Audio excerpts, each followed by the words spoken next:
So yeah, man, do we want to get into the whole draft stuff first since the Magic got the number 1 pick? I mean, both Of of us. course.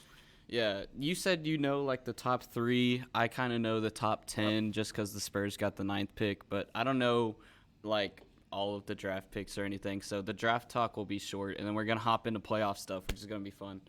So, Hell yeah. who do you want? I know the mock All draft right. showed Chet Holmgren. I'm a huge Chet Holmgren fan. A bunch of people are on the Bankero train. So, All right. Look, I'm gonna be honest with you. I'm gonna be very honest with you. Chet, phenomenal talent. My bad. I'm connecting my charger.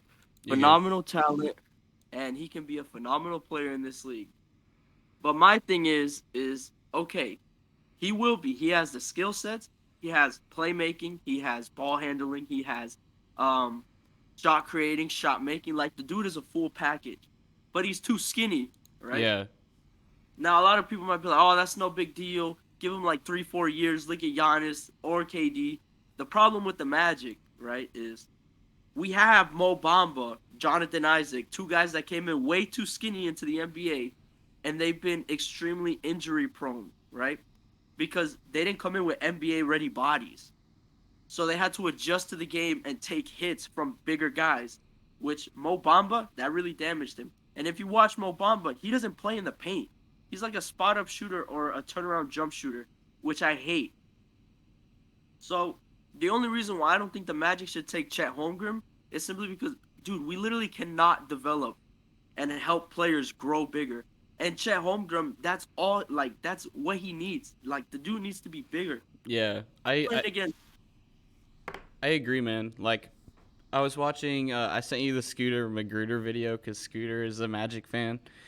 and Yeah, uh, man. and he was like, "Bro, we're winning back-to-back championships if our team is healthy. The problem Damn is right. our team is never fucking healthy. Damn right. Exactly. Like y'all are Exactly. always injured, and I feel like if y'all get Chet, like I love Chet, but Chet is so skinny, man, and I've talked about it because Chet needs a team that can develop him." And you're Yes. you're right. Like you can see even as a Magic fan that like Orlando, y'all can't really develop, and y'all Weight like wise, we're terrible with yeah, weight. yeah, That's like y'all have injuries so often, man. It's crazy. So like picking up Chet would just be like a liability for y'all, to be honest. But like exactly. if the Spurs got the number 1 pick, then obviously I would pick Chet because the Spurs. I've talked about this so many times. The Spurs have one of the best like development programs like in the league. So Yeah. like I would really want Chet, but obviously the Spurs dropped down to ninth. So we're probably gonna get Jalen Duren. I really like Jalen Yeah. Duren. He's a center. And if we do get Jalen Duren, then that obviously means that Podol is on his way out because Podol is up for a contract soon. Yeah. And if he signs an extension, he'll be. I talked about this a little bit in the group chat. So, like, me and JX Remy are in this NBA group chat, and sometimes I give my takes in there, and then I have to come back and give them again on the podcast. But I had said, like, Podol is up, and we talked about this with Swiss Eel. Podol is up for a contract that would essentially be paying him the same that we pay DeJounte Murray. And that just isn't going to happen. So Lot. Podol is going to be gone. I don't know what team will pick him up, but there's no way that we're going to give him that big of a contract. And then that obviously opens up some other things. There's talks obviously with DeAndre Ayton. There's talks with Oh Zach yeah. Levine, like all that stuff. So I mean, yeah, but I don't think Podol's gonna be around for much longer. Um, and that's really all I got with that. Jalen Duren, great center. I really wish we could have gotten something higher because I really do like Jabari Smith because Jabari Smith is a power forward, and our greatest years were when we had a good power forward. Do I even need to say his name? Nope. So, so yeah, I mean that's really all I got on the draft stuff. I don't know if you wanted to add anything with the Magic or anything or I'm with you completely. I want Jabari Smith on my team. That is my go-to pick. And then it's weird because the Magic, we have so many players that can actually be a legitimate piece in the NBA. Like our yeah, rock from top to bottom, any team would be like, all right, hey, I want this guy to be in my rotation.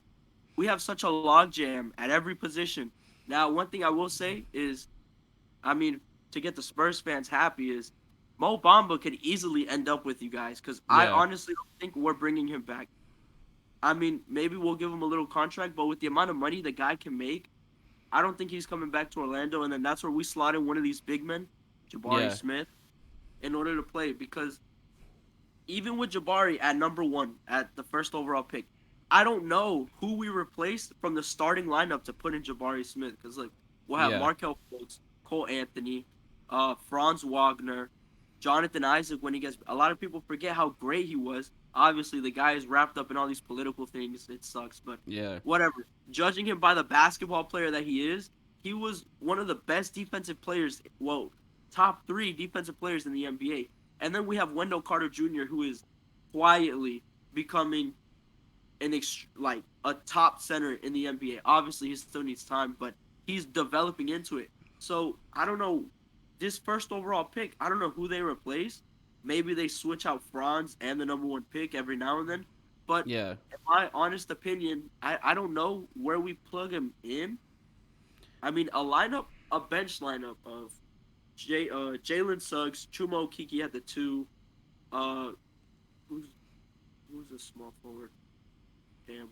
Or R.J. Hampton, or our our number 1 pick. My bad. And then a center. That's most likely what our bench unit is going to be for the team going forward. Yeah. But That's I, the that's my something. guy, Or go ahead, bro. Go ahead. My bad. my guy is Jabari Smith, hands down, number 1. That's my guy, just because of he's NBA ready. His body wise, he's NBA ready, and I'm tired of developing. Yeah. I feel like the main problem with like the Spurs, like you always talk about like, oh, the Magic have a really deep bench, but again, the problem is they're always injured. Yep. The Spurs is our problem is everybody is pretty much the exact same level. We don't really have a deep bench or a deep starting 5. Like with the exception of DeJounte Murray, our entire team is pretty much like 80 overalls, which like 80 overalls isn't bad, but whenever you're competing against like Giannis, KD, like all that, like you need like a couple of 90s in there somewhere. Like And top players. yeah, so we have DeJounte, but then after DeJounte, we have some decent players, but you want something more than just decent. Like Yeah, we have yeah, sure. Josh Primo, Josh Primo's my guy. That's the jersey I'm wearing right now. Hell yeah. We have Trey Jones. We have Doug McDermott. Like these guys are good, but they're not gonna carry you to a championship or anything. Yeah, for And I sure. saw there was talks about deepening our bench by making Keldon a 6-man like Manu, and honestly, I don't see really any objection to that. And then with the Magic, what I was gonna say is you want to make sure you don't fall into the same problem that the Spurs did, which you were talking about being like log jammed in positions. And like if y'all draft another power forward, it's sort of like what the Spurs did. Like the Spurs, like Tony Parker retired, Manu retired, and we were like, "Fuck, we need a point guard and a shooting guard." And we drafted like a whole bunch because we were like, "Oh, this guy will be good." And they didn't end up working, so we drafted another one. He's all right. We drafted another one, and now it's like we have like 8 fucking guards. Yeah, And bro. I feel like the same thing is happening with the Magic, where it's like, all right, we got Mo Bamba. Mo Bamba's injured. All right, we'll draft another forward. Well, now Magic have like 4 forwards, and it's Yeah. like, you know, so